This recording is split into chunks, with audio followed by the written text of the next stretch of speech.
My name is Vernon Williams, and I'm Vice President of Communications at Indiana Black Expo, and want to welcome you here today. We're excited. We have some information that we want to share that will reflect on not only the current circumstances involving children throughout the state of Indiana, but will help guide the future course of where we go in terms of addressing needs of young people around the state. This is the third of the SOBY reports, State of Our Black Youth, that Indiana Black Expo has put together. The huge difference between this one and the previous two is that unlike being for simply informational purposes, as were the last two, though they were thorough, this one is going to be both for informational purposes and to serve as a game plan. And helping to bring that information to you and to more clarity, let me introduce to you the President and CEO of Indiana Black Expo, Tanya Bell. Good afternoon. As you all know, the mission of Indiana Black Expo is to serve as the voice and the vehicle for the social and economic advancement of African Americans. Earlier this year, Indiana Black Expo contracted Engaging Solutions, LLC, and the Polis Center at IUPUI to provide an in-depth analysis of the health and well-being of Black youth in Indiana. As Vernon indicated, this report is the third edition. The most recent release was 5 years ago in 2007. SOBY provides statewide and local community statistics on over 100 indicators in the following areas: children and family, education, health, economic well-being, youth justice, and child abuse and neglect. The state headquarters in each of IBE's 12 chapters, we do not claim to be the expert on the various topics included in this report. Instead, in line with our mission to serve as the voice and vehicle, our goal is first to create awareness and educate the community on the issues that are impacting our community, and then to serve also as the convener, calling together stakeholders, experts, and concerned citizens to develop a strategic action plan in 2013 to deal with the issues revealed. SOBY provides needed data that can be used for local, state, and federal public policy efforts, needs assessments, program planning, fundraising, and public relations. Coupled with the data provided are examples of promising practices and results communities have used to address issues regarding Black youth. Engaging Solutions and the Polis Center will talk more about the process for identifying those practices. Within the statewide data, the report provides local statistics for 16 communities: Anderson, East Chicago, Elkhart, Evansville, Fort Wayne, Gary, Hammond, Indianapolis, Jeffersonville, Kokomo, Lafayette, Marion, Michigan City, Muncie, South Bend, and Terre Haute. Simultaneous press conferences are currently being staged in IBE's chapter cities, focusing on the local impact of the SOBY report. The news media has received a complete copy of the report. Reports will also be provided to educators, business and government leadership, health officials, civic and community leaders, and members of the faith-based community throughout Indiana. It will also be and can be downloaded from IBE's website at no cost. Here in Indianapolis, the local chapter of Indiana Black Expo, headed by Thomas Griffin, who is over here at my left, will superhead implementations of plans resulting from SOBY. At this time, I would like to acknowledge John Thompson, our current chairperson of the Indiana Black Expo Board of Directors, for his leadership, as well as Greg Wilson, Indiana Black Expo's chairman-elect at this time. I would also like to thank the full board for its expertise, leadership, and support of IBE's mission and support for allowing us to put together this report. I would also like to acknowledge many of IBE's partners in the audience. I would like to first acknowledge Tuesday Tate, IBE's Director of Youth and Family Programs, who is the project manager of the SOBY report, Alice Watson, our Vice President of Administration, Vernon Williams, our Vice President of Communications, who also helped us put this report together and spent long hours in the editing process. We're working with our consultants. I would like to acknowledge the project team, which includes Engaging Solutions, LLC, and the Polis Center with IUPUI, With us today from Engaging Solutions, and if you can wave at this point, Tammy Robinson, Engaging Solutions Project Director. To my left, William Brown, Stakeholder Engagement Specialist. Matthew Waldo, Senior Data Analyst. Brandon Barnes, Art Director. And with Polis Center, Karen Frederiksen Comer, Project Director. Jay Colbert, Senior Data Analyst. And Laura Danielson, Production Manager.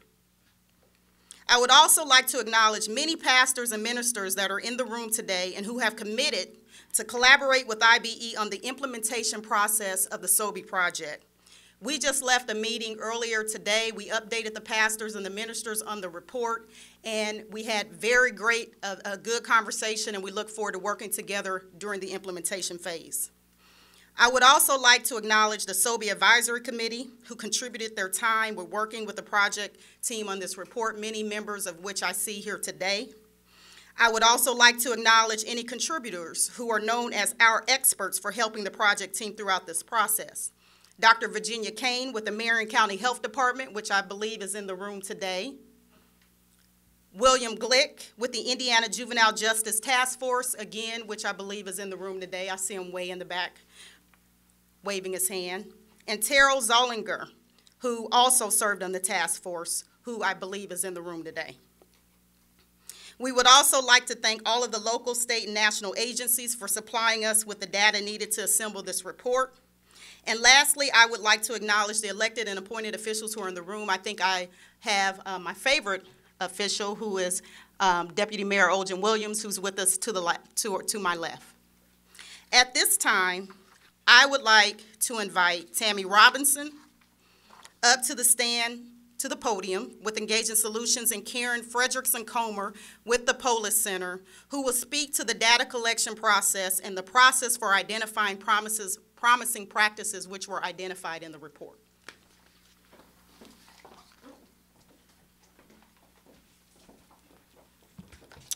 Thank you, Tanya.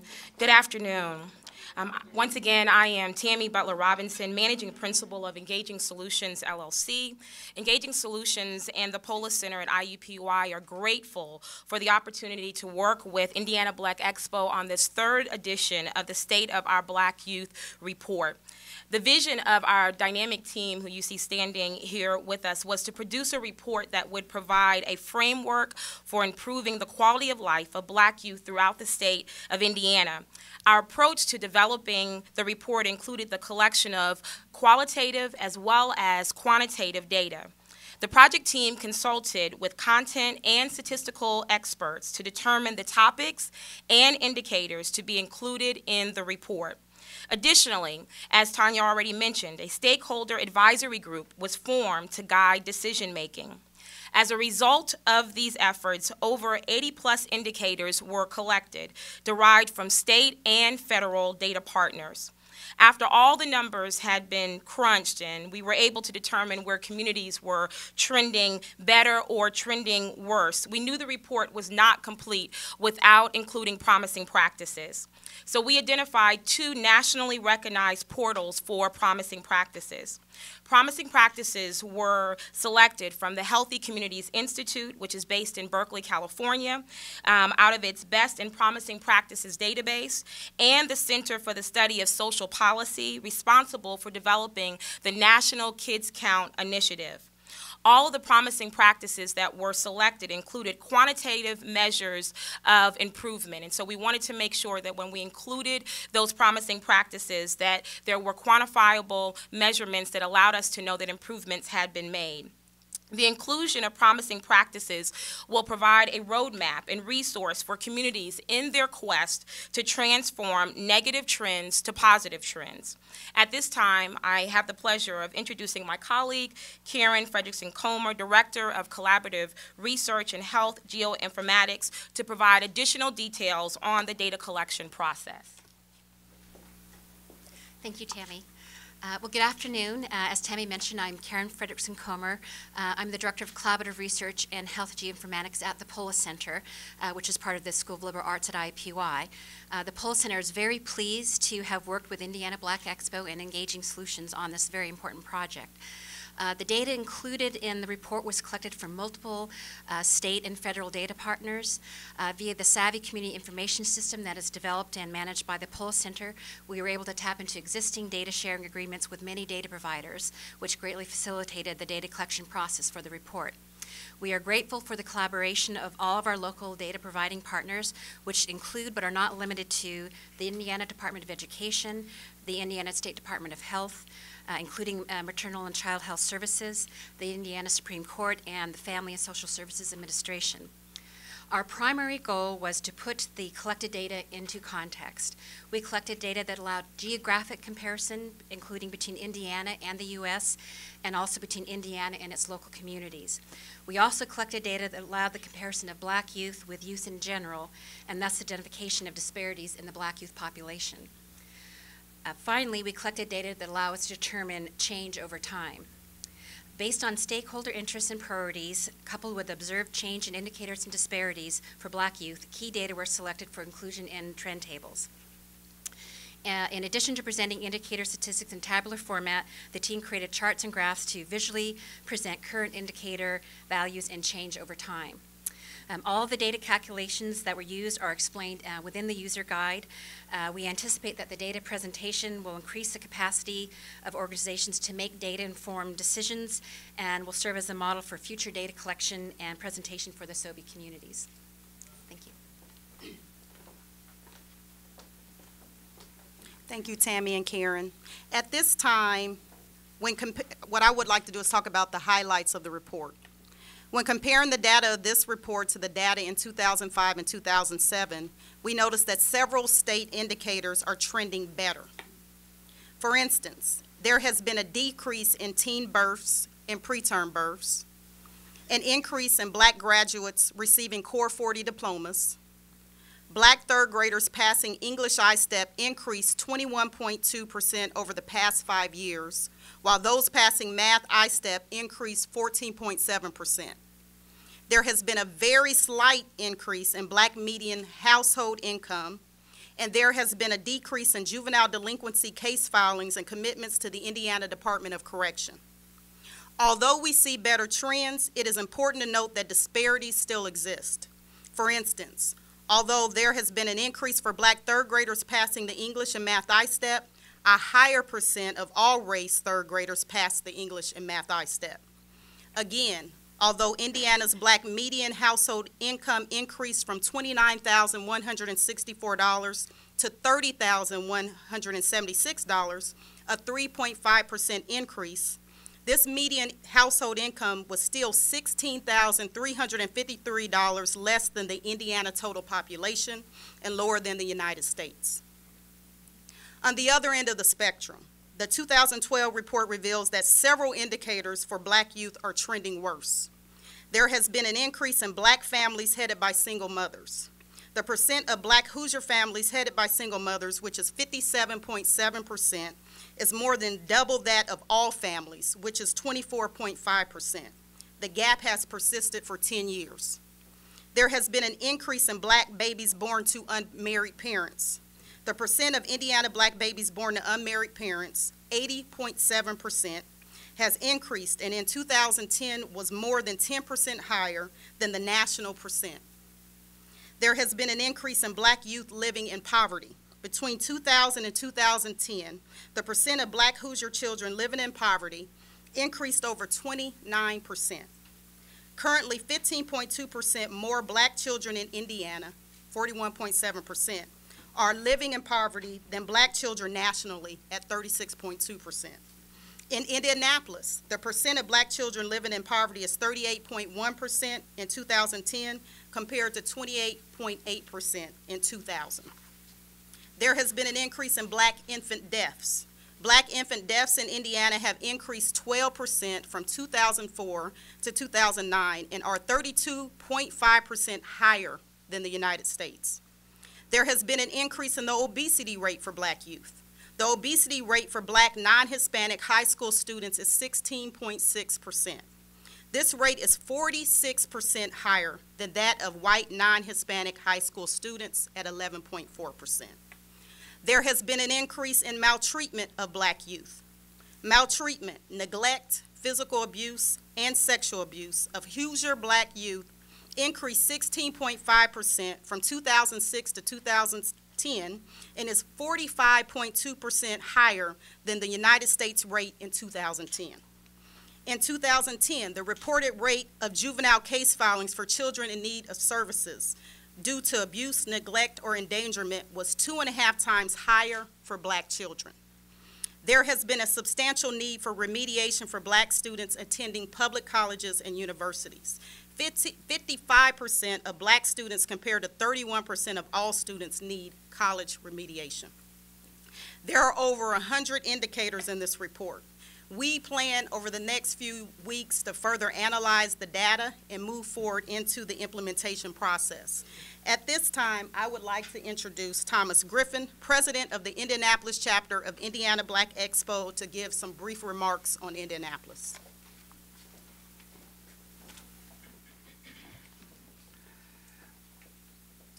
Standing next to me is my Vice President of the Indianapolis Chapter, Tanya Slack. A couple of the areas that the Indianapolis Chapter found in the report that we want to address immediately is education and the family unit. One of the data, or some of the data that came from the report, says that 60% of Black households in the city of Indianapolis are run by single mothers, which means that the family unit is fractured and it doesn't exist as it existed years and years ago. The other thing is, by having a fractured family, it impacts or affects the education process, meaning that there's no one at home to help with homework, or many times when you want to do things outside of the home, there's nobody to take you, guide you, or spend time with you.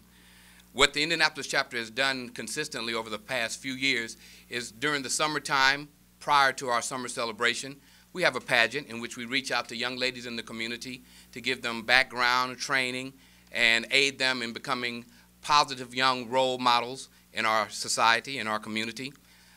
For 2013, we want to do something and gear it towards young men, young Black boys. Young Black boys we consider to be an endangered species. And if you look at some of the data, it shows that they are disproportionately disadvantaged in so many ways. So the Indianapolis Chapter has taken this charge, and we're serious about working on this and being positive as we go forward. I just want to say thank you all for having me here today, and the chapter as a whole will reach out to the community like never before. Thank you.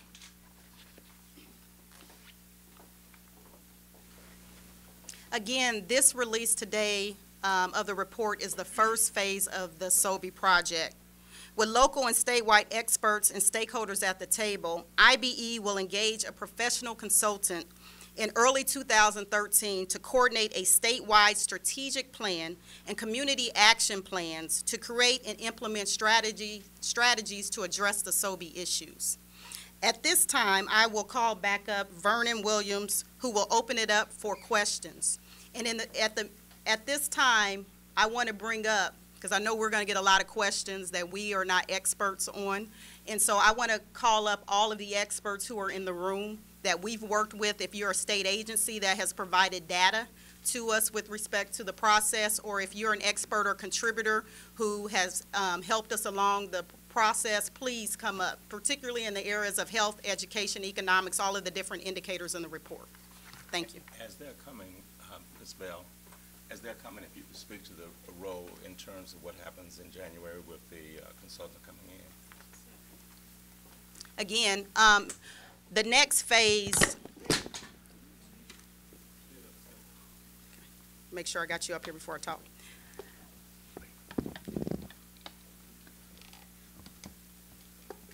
Got it? I think, okay. The next phase, you know, what we want to do over the next couple of weeks is really analyze the data in the report. We just received a final version of this report on Friday. So we are still, we're talking about 100+ indicators under all of those different topic areas, and we're still processing the data so that we can understand the data. And then we're moving into phase 2 already, and that will be in the beginning of 2013. We will engage a consultant that is going to come in and work alongside not only Indiana Black Expo, but all of our stakeholders, those ministers, all of the SOBY committee, advisory team that we have in place, and all of our partners to develop a strategic action plan.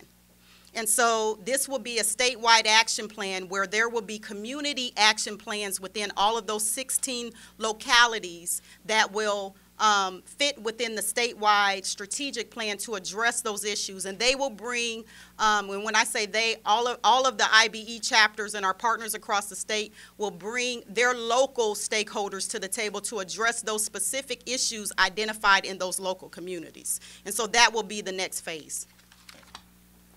Are there any questions?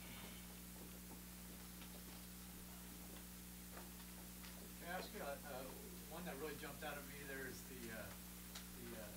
rate of infant death. Do you have any theories on that? I mean, that just doesn't seem like something that ought to happen in our society. Why would infant death be up? Is there anyone in here with the Department of Child Services in the room that can speak to that? Or Tammy or Karen, do you want to come up and talk to that on what you can? One of the things that we were very fortunate to be able to do was to talk to experts.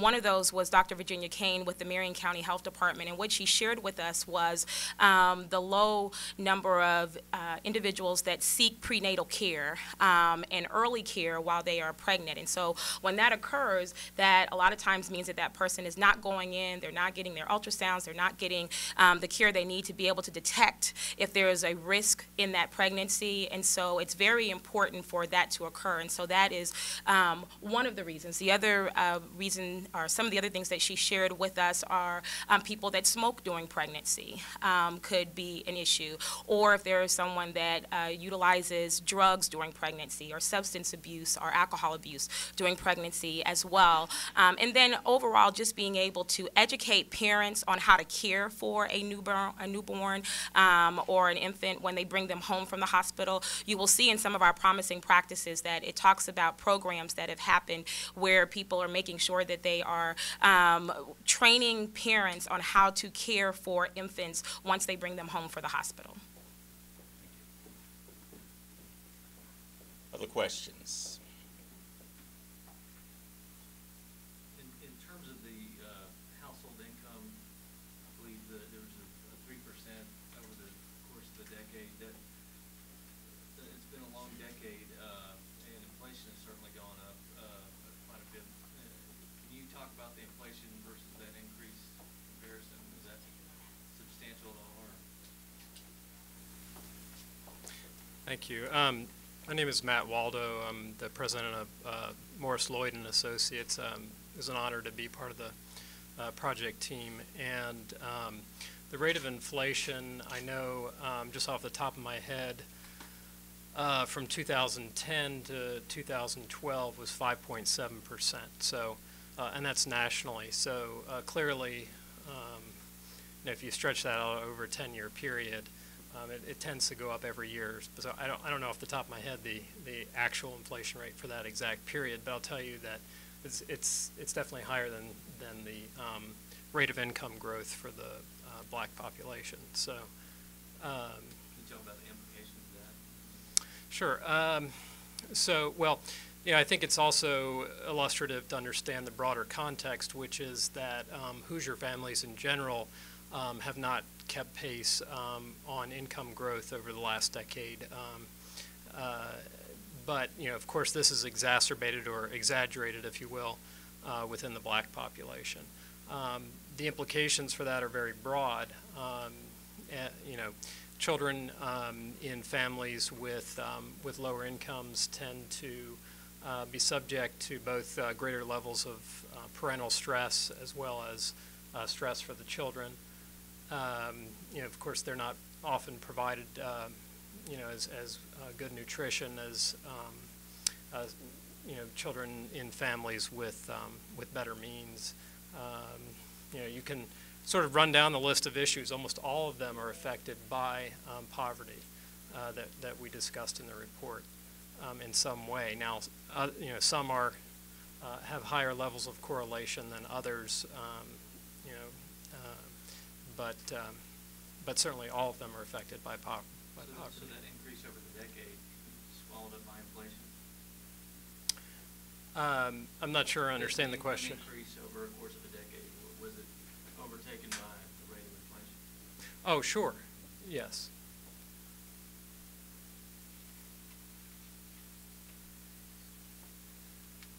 Can someone speak to the general reaction to the report from the folks who put it together? So it's been 5 years since you did the study. Did you look at it and say, wow, things have gotten better on enough measures that we're starting to feel good about it? Or did the negative measures make you feel like, gosh, things are really worse than they were in 2007?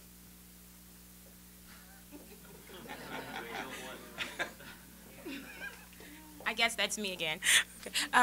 Well, I think you make an excellent point. There were several measures, like when we looked at education and saw what was happening with Core 40 or the decrease in dropouts, and we got excited about those numbers. However, when we do look at infant deaths, when we look at unemployment, and depending on which community that you're looking at, and you see where individuals or communities are trending worse in those areas, then it does give you cause for concern. So I do think that there are things in the report that overall that we were excited to see some positive trends that were taking place. But then when we saw positive trends, there were times when there were disparities that were also associated with the positive trends. So there may have been a positive trend that took place, but then when we compared the black population to the total population, then we said, okay, we still have work to do.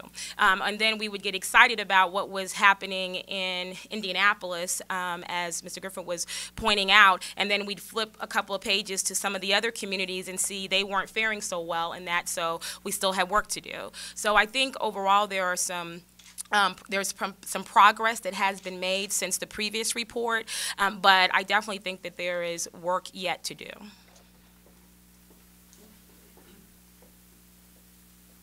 Are there any additional questions? Can I ask on education one thing? I'm Scott Elliott from the Star, and education is my thing. The Core 40 diploma, I wrote a story back last summer about how many children, especially in the black community, were being given waivers to graduate with the Core 40 diploma, even if they had not passed state tests that were required. And I just recently wrote another story about which researchers from IUPUI were concerned that that may be having an effect on their ability to achieve college despite having the Core 40 diploma. I'm wondering if anybody can talk about that. It seems like an encouraging sign in your data that Core 40 diplomas are up, but is it possibly being inflated by use of waivers? I know we have Pat Payne that's also in the room, and if Matt wants to start off a little bit with that, just talking about the Core 40 academic honors and then the waiver piece, and then we can let Pat speak to overall. Sure. So I have the pleasure of having a little bit of duality and expertise here. I worked on behalf of the Indiana Education Roundtable, which is a collaboration of two state agencies, the Commission for Higher Education and the Indiana Department of Education, on some of these broader issues. Fortunately, Indiana Black Expo has given us the opportunity to dig deeper into this information, to look specifically at the African American population. And I guess in a nutshell, the distinction is that Core 40 is a national set of standards. The good news is that Indiana was a reasonably early adopter of these national standards that, arguably do prepare students for the 21st century global workforce. For instance, Illinois is just in 2013 adopting the Core 40 standards. So we adopted them in 2010. So again, that's good news. The honors diploma, of course, is something that's layered on then to the Core 40. And the general diploma is something that requires a waiver process that's really quite involved.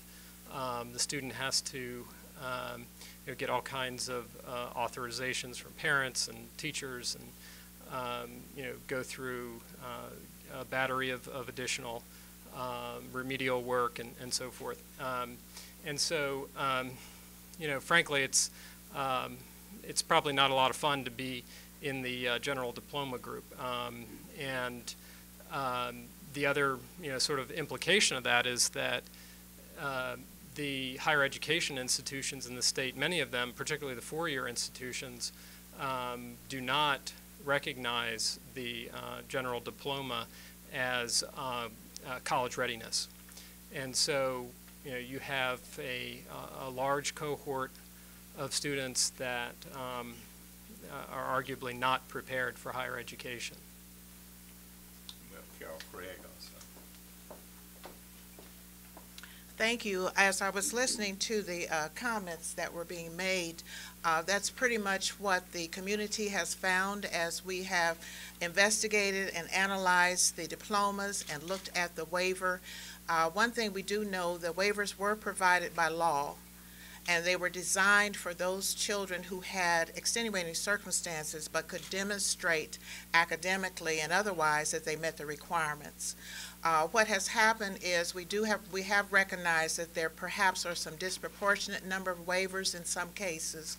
And so what has happened, those schools and school districts, as we have talked with them, have made every effort to now start a decline in that. So I think as we examine the most recent data, we will see quite a few data trends where those percentage of waivers now are decreasing. And of course, as was mentioned, we recognize that what has happened at the higher education level that has now required a huge effort toward the not only the Core 40, but now it's the Core 40 with honors. In fact, I just left a discussion last night at a school, and now that is the overall push. So the data did speak for itself, and now schools are on their way here in, we do know in Marion County, to push those percentage of waivers down. Show them your name and your title. I'm Carol Craig, and I'm a retired educator, retired principal, and currently an education consultant. And I act in the capacity of the National Association for the Advancement of Colored People here in Indianapolis, the Greater Indianapolis NAACP. Thank you. Carol, can I, before you leave, can I Yes. just follow up real quick? Are you encouraged though by the test score gain, and did that make any progress in closing the achievement gap? With the test score gain, there's so many variations with that, and there's so many variables with that, and I think that requires a lot of analysis. And I think we all appreciate that Black Expo is bringing in consultants in those areas to analyze that data. So I think we have to be very careful when we talk about what kinds of trends we do see in the test score data, because there are so many variables with that. And of course, here in Indiana, we're using only one test to measure academic achievement.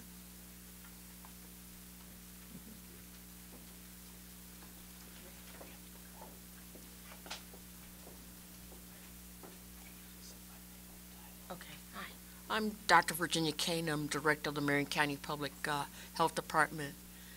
I think there's some questions on infant mortality earlier. I don't know if someone wants to readdress that. If you want to address that, would be great. It just seems kind of shocking that infant mortality is up. I was wondering what the possible factors were. We had some speculation about it with regard to prenatal care. I was wondering whether there's something. So I think. Hospitalization factors or other factors. So I think there were probably two things. I think at one point during this period of time, with the Medicaid eligibility, there's something called presumptive eligibility. That means that you could see a physician, and if you you weren't signed up for Medicaid, that physician could back bill for 3 months. At one period of time, during that period of time, we lost that. So it was very difficult for low-income, vulnerable mothers to find a prenatal care provider willing to take care of them without having lack of insurance. And you have different pockets of areas in the state of Indiana that makes it maybe a little bit more difficult than others in order to identify that provider. So that's one. You know, I don't know why. It was probably a financial decision, but I know that we were able, with a lot of advocacy, to get that back, I believe, about 3 years ago. So, but a lot of strong advocacy. I know the Indiana Perinatal Network Association, the Indiana State Department of Health, and a number of providers were really pushing this on the behalf of women's groups. I think that's one. I think the other issue, and I hate to say this, but what happens is that when the economy gets bad, it makes it more difficult for people to seek out medical care, and they're more likely to do the emergency type of care. And we know for good outcomes, you have to have at least a minimum of 6 prenatal visits, and they have to start in the first trimester, because that's when you start the prenatal vitamins, you're checking for infections, and so if you're anemic at the time near your delivery, you're going to more likely have a preterm baby, and as a result, you had a higher risk for adverse outcomes. So I think the economy was a major issue as well. So lack of jobs, lack of insurance. Yeah, I had a question in the juvenile justice realm. I don't know who's your guru on that. Okay. Thank you. Looked like there was a couple of positive trends there in terms of involvement in the system. Can you talk about those numbers and what you saw there? Yeah, I'm Bill Glick, and I'm Executive Director of the Indiana Juvenile Justice Task Force, Incorporated. One of the trends that we've seen throughout the state as a result of a number of changes that have been made in the Department of Correction itself, and now we talk about the Division of Youth Services, by the way, because the juvenile division is now semi-autonomous. But between 2000 and 2012, the raw number of youth in correctional facilities in Indiana on any particular day has been cut by half. In 2000, it was about 1,400 a day, and now the average daily population is under 700, and we've been able to, I say we, generically, been able to see several closures of juvenile correctional facilities, and keeping in mind this is a distinction between detention facilities, which are county-run, and the correctional facilities, which are state-run. So there's been a decrease in the overall raw number of youth who have been remanded to the correctional system, and that's because there have been any number of new community-based programs that have been put into place throughout the state. However, that doesn't mean that the disproportionality has been positively impacted, even though throughout the state we also have what's called Juvenile Detention Alternatives Initiative, or JDAI, which operates on the local level with the detention centers. We have not yet been able to impact the very early stages of youth contact with law enforcement. In Indiana, for example, there are many schools which have school resource officers. And that means that behaviors that would have been dealt with by the school administrators are now dealt with by law enforcement officers, or I'd say quasi-law enforcement officers, although that's really not an appropriate term. Often those school resource officers have the opportunity, the ability to actually arrest students in school.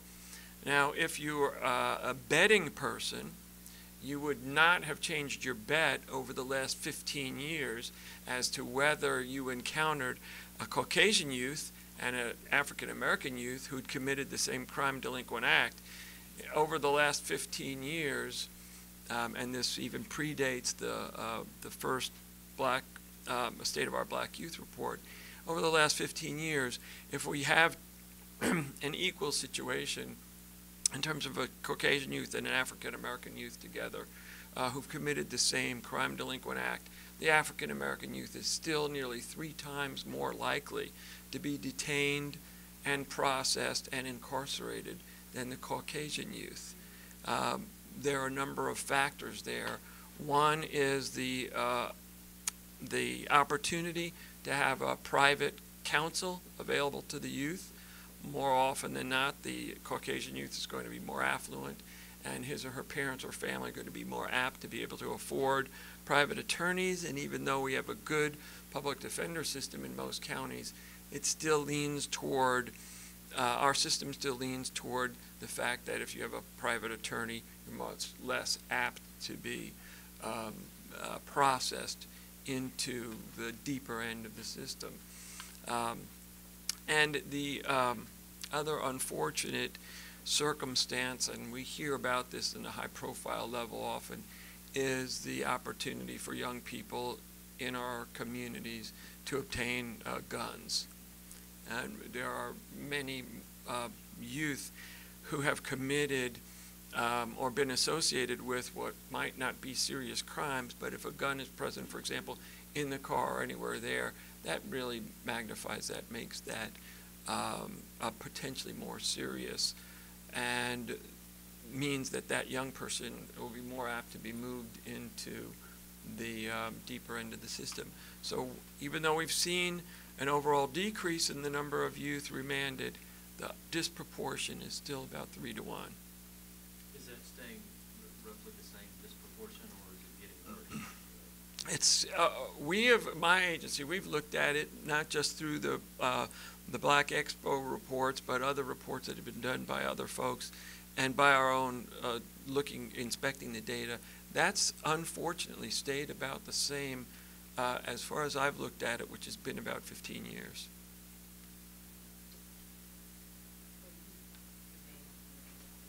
Okay, again, it's Bill Glick, and I'm Executive Director of the Indiana Juvenile Justice Task Force, Incorporated. Are there any other questions? No? Okay, well, we want to thank you all for coming out.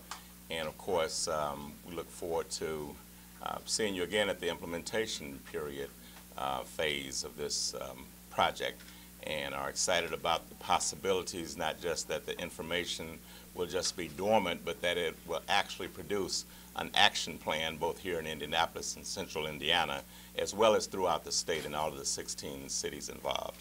Thank you.